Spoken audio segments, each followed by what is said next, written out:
지금 중동의 판도를 완전히 뒤집을 수도 있는 아주 충격적인 주장이 미국 언론에서 나왔습니다.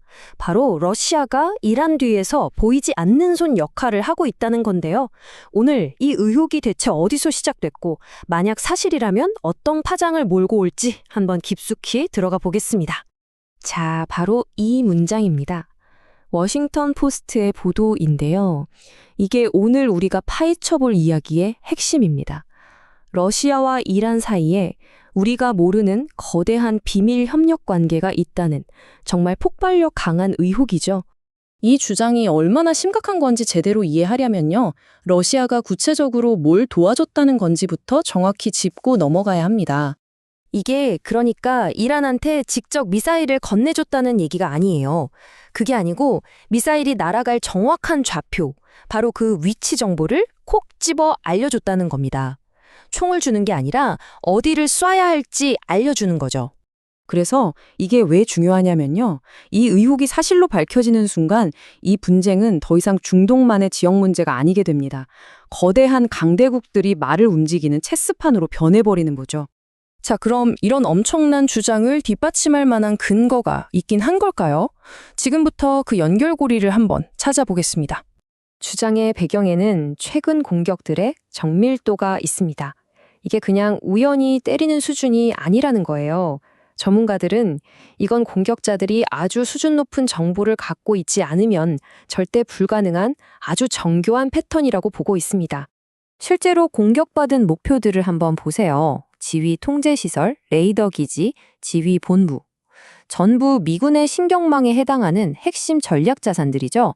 그냥 아무데나 공격한 게 아니라는 게 여기서 드러납니다. 이 보도를 통해 지금까지 공개되지 않았던 충격적인 사실도 드러났는데요.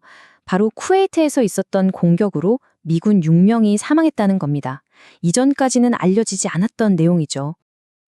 근데 여기서 이런 궁금증이 생길 수 있죠.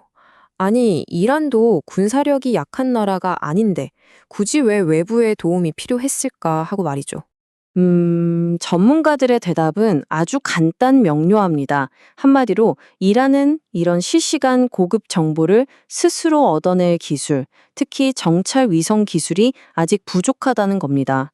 역량이 안 된다는 거죠. 자, 그런데요, 지금까지 나온 건 어디까지나 정황 증거들입니다. 이게 중요해요. 이 의혹은 아직 확인된 사실이 아니고요. 러시아는 당연히 강력하게 부인하고 있습니다. 그래서 분석가들도 계속 강조하는 게 이겁니다. 기술적으로는 충분히 가능한 이야기지만 섣불리 단정해선 안 된다는 거죠. 의혹을 사실로 받아들이기 전에 명확한 증거라는 문턱을 반드시 넘어야 한다고 말이죠. 지금 상황을 보면 딱 이렇습니다. 한쪽에서는 미국 정보 당국자들이 러시아가 정보를 넘기고 있다고 주장하고, 다른 한쪽에서는 크렘린궁이 그런 요청을 받은 적도 없다고 공식적으로 부인하고 있죠. 주장이 정면으로 충돌하고 있는 겁니다. 그럼 여기서 가장 근본적인 질문을 던져봐야 합니다.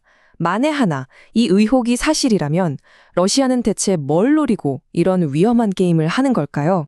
왜냐하면요, 러시아 같은 글로벌 강대국이 간접적으로라도 개입했다는 게 확인되는 순간 이 전쟁의 성격과 위험 수위는 지금과는 비교도 할 수 없을 만큼 커지기 때문입니다. 판이 완전히 달라지는 거죠.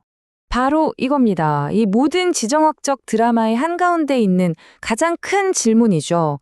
도대체 러시아는 이 엄청난 위험을 감수해서 얻으려는 게 뭘까요? 자, 마지막으로 최악의 시나리오를 한번 그려보겠습니다. 만약 이 정보 공유가 사실로 드러나고 그 정보로 이란의 공격이 성공하기까지 한다면 그땐 과연 어떤 연쇄 반응이 일어나게 될까요? 자, 시나리오는 이렇습니다. 첫째, 정보 공유가 사실로 입증됩니다.